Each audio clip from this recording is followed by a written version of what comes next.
खुलुमबाय लोगोफोर, दिनैनि गोदान रादाबाव नोंथांमोनखौ बरायबाय। नोंथांमोननि थाखाय गुसुं समनि गेजेराव लाबोबाय गोनांथार रादाब। अन्नानै रादाबखौ जोबजासे फारि नायलांदो। गिबि खौराङाव दङ दुखुनि खौरां। आसाम सोरखारा बर' रायजोफोरखौ होस्रांदों। जा समाव सोरखारा बांलादेशी आरो गुबुनारिखौ सासेबो होस्रांनो हायाखै, बेबायदि समाव आसामनि सिगांसिन थागिबि हारिखौ सोरखारा आलाय सिलाय खालामदों। नलपारा गोरसोक गुवाहाटियाव थानाय बर'फोरखौ हरखाब गाग्लोबफैना दानफाय सिफाय खालामना सिलिंखार खालामना गालांदों। मिथिनो मोननाय बायदिब्ला बै गामिनि मानसिफोरा न'आव गैयामोन, बांसिनानो हाजिरा खामला मावनो थांबायमोन। जेबो नटिस गैयाजासे सोरखारा गासै 45 बर' नखरखौ होस्रांदों। फरेस्ट राइट एक्ट 2006 नि आयेन बायदिब्ला आसाम गभआ बे बोसोराव फरेस्ट राइट होनायनि लाहार फाहार खालामगासिनो दंमोन। बे समावनो बिदि खालामदों। नाथायबा गुबुनारिफोर उनावसो थाफैनाय सेराव दं, बिथांमोनखौबा जेबो खालामाखै होनना रोखा मिथिदों। जौ संनाय आरो जौ फाननायखौ होबथानो लोब लोब आइजोफ्रा आवगायबोदों। नखर संसाराव जौ लोंना दावराव दावसि जानाय, गोजोन गैयै थासारिखौ सहायनो हायैयाव सांग्रां आइजोफ्रा दिनै तामुलपुर जिल्लानि कुमारिकाटायाव जौ फाननायखौ बन्द खालामदों।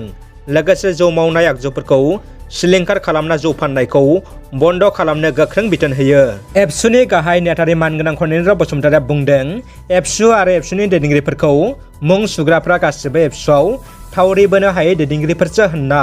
कार्बि आंलं जिल्ला एबसुनि 40 थान्दै जखन्थाय लोगोसे आगु सनाथि मायथाइ फोरबो फालिथायखौ दिनैनिफ्राय लांहिन टाउननि लांहिन फरायसालिमा नब्लाङाव साननैनि मेहेरगोनां हाबाफोरजों खुंफुंगासिनो। बे मेलाव थांखिजानाय बुंथिगिरि महरै बाहागो लाहैयो मिरु एबसुनि गाहाय नेहाथारि मानगोनां मुरसि खनिन्द्र बसुमतारिया। थान्दै मेलाव थांखिजानाय बुंथिगिरि महरै बाहागो लाहैनानै मिरु एबसुनि गाहाय नेहाथारि मानगोनां मुरसि खनिन्द्र बसुमतारिया एबसुनि नोजोर आरो थांखिनि सायाव गुवारै बिबुंथि लाखिनानै एबसुखौ मुं सुनाय आरो बुखिलाबायनायजों एबसुखौ गुबै थांखिनिफ्राय एसेबो दोर होनो हानाय नङा होननानै रोखायै बुङो। दानिया फैदो गुबुन मोनसे खौराङाव। बिटिआरआ आबादनि सायाव सोनारना थायो। आबादानो बिटिआरनि गाहाय रांखान्थियारि। आबादखौ जौगाहोनो आरो आबादारिफोरखौ जौगामाननि आबाद मावहोनो बिटिआर सरकारा थांखि लादों। बेनिनो दिनै चिरां जिल्लानि खासिक'त्रायाव बिटिआरनि एमसिएलए अमर बसुमतारिनि बाहागो लानायजों आबादनि सायाव गुवारै सावरायो आरो बे सावरायनायाव गोबां सुबुंफोराबो बाहागो लादों होनना मिथिनो मोन्दों। बिजनि कलेजनि गोदान फरायसा बरनाय फोरबो फ्रेशमेन ससियेल डेआव मुंदांखा बर'नि जाखांफु देंखोगिरि नितामनि बर'आ मेथाइ रोजाबफैगोन। बिजनि हालामनि जौसिन सोलोंथाइ फसंथान बिजनि कलेजनि गोदान फरायसा बराय फोरबोआव बयखौबो बाहागो लाफैनो मुंदांखा देंखोगिरि नितामनि बर'आ खावलायदों। बिजनि सोलोंसालिमा गोदान फरायसा बराय फोरबोआ गाबोन 3 फेब्रुवारियाव जागोन।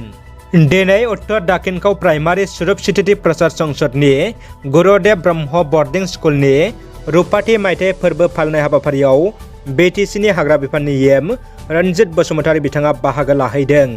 बिटिआरनि मावफुं सोद्रोमा रन्जित बसुमतारिया गाहाय आलासि महरै बाहागो लाहैना बे फरायसालिनि इयुननि दावगानायनि मिजिंथिना बेसेन गोसा बिबुंथि होयो।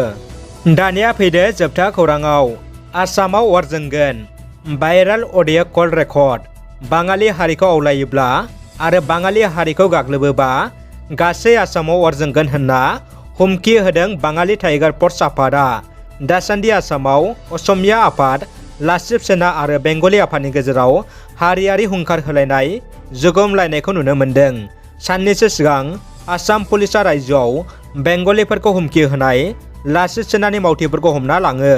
बेबायदि समाव मायां कलेजाव लाचित सेनाया बेंगलि फरायसाफोरखौ अयथासार खालामदों होनना अजद होना हुमखि होदों बेंगलि टाइगार फर्सआ।